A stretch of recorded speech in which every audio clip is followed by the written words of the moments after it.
Okay guys, here's some progress.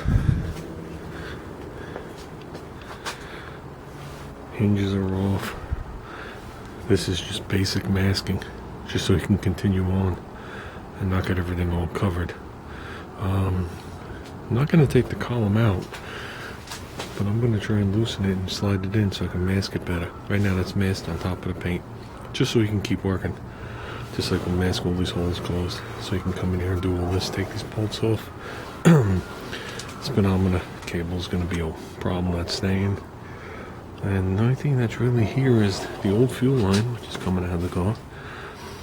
The brake line, the one that's up and bent over, is just sealing the hole. That's going to be fine. That's unbolted and moved over. The evap lines are gone. So everything's pretty sparse.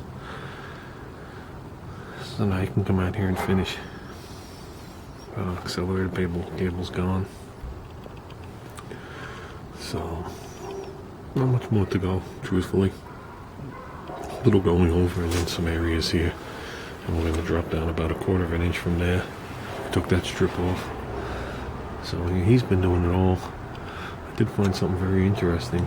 The hinge on the driver's side had a shim under the front of it, and after looking at it, the hinge is bent.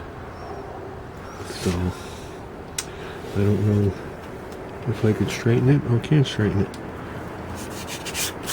These you still got bare metal under there. How does that not rust? How does that not rust and rot? But yeah, we're doing good.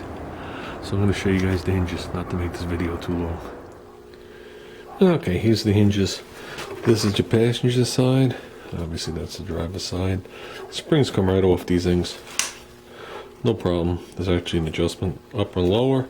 This hinge, other than the 2 lower pins having a little bit of play in them, which can be tightened, the rest of the hinge looks actually good. It's tight. This one required no shims. I wrote down what the adjustments were on them, and we're good. When you bring it down like this, all these pins actually snug up. You still got the hairband play in the bottom.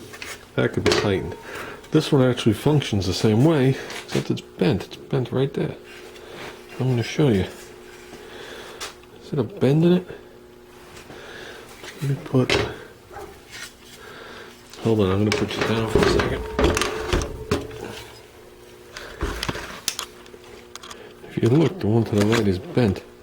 Right, this piece is bent. It's actually bent on the main part, and this is sticking outward that way. See it now? This one's tighter to the body. That one sticks out. So it's actually bent right there. Right there, you can see it like bent up. So, what are we gonna do about that? Very good question.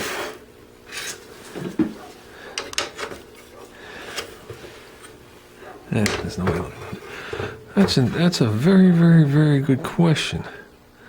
Can it be straightened? I'm sure it can. I don't know.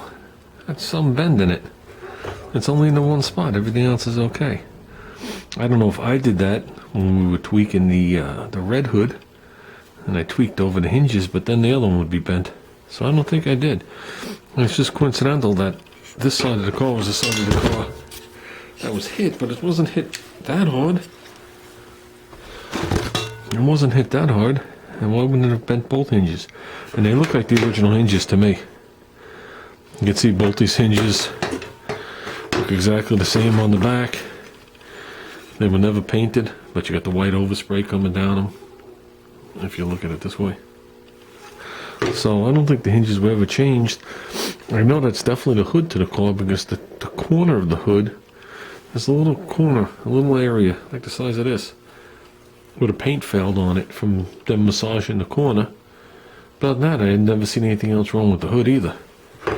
But either or, I don't know, there's a lot of bentness going on there.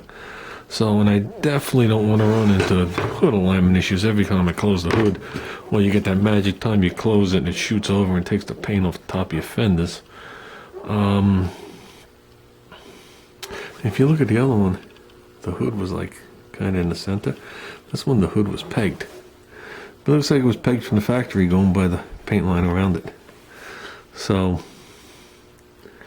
I got one good hinge. So now I guess I'll go online and find out what these hinges fit. Okay. Do they go back as far as a Hornet? Because if they do, there's zillions of these things. That means they started in 1970 and went to the end of the Eagle. Which I'm hoping. Considering the hood we're using is from a different model. I would say that the hinges kept going. It's the same body. It's a 40 series. So if that's the case, then these hinges should fit all the Hornets, all the Gremlins, all the Concords, all the Eagles, all the Spirits, the 77, 78, and 79 AMXs, which were 3 different cars. One was a Hornet, one was a Concorde, and one was a Spirit. So I'm hoping maybe we'll get lucky. They ain't those hinges, I could tell you that. But so that's where we stand. Tomorrow's supposed to rain. Okay. And then Wednesday he's gonna go out there and finish that up and blow in some whatchamacallit, etch primer on all the bare spots that are exposed now, and get ready to move on. I was trying to get the car in this garage for this weekend, but that might be a very hard task in such a short amount of time. Somehow I got to do it without front wheels. It's going to be hard. But we got to do something. We got to get the engine bay painted. Regardless. Then after the engine bay is painted, I'm going to just lay that hood on to cover it. And then we're going to find out what we're doing, whether the car's coming in here, not coming in here, all those other decisions.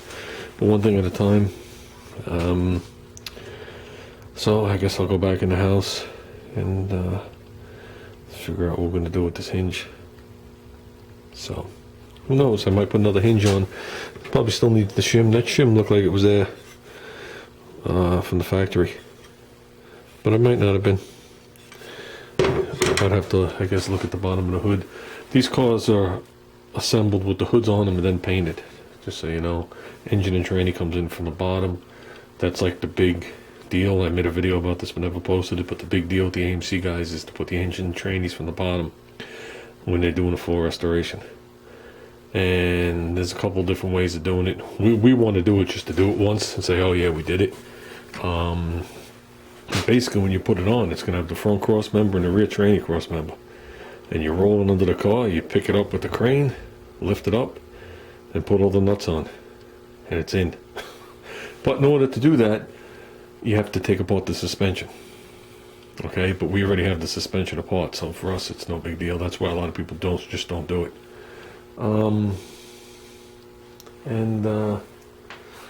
Speaking of things,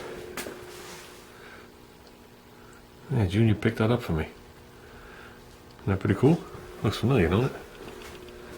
It must be a different year, but it's made by the same person in the same place.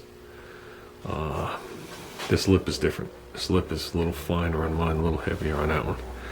And I think my lip bowed down like that originally too until I put that thing in there to hold it up.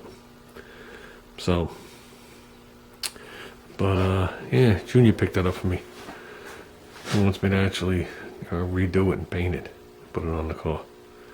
So, we'll get to that. Right now we got other things to worry about like this.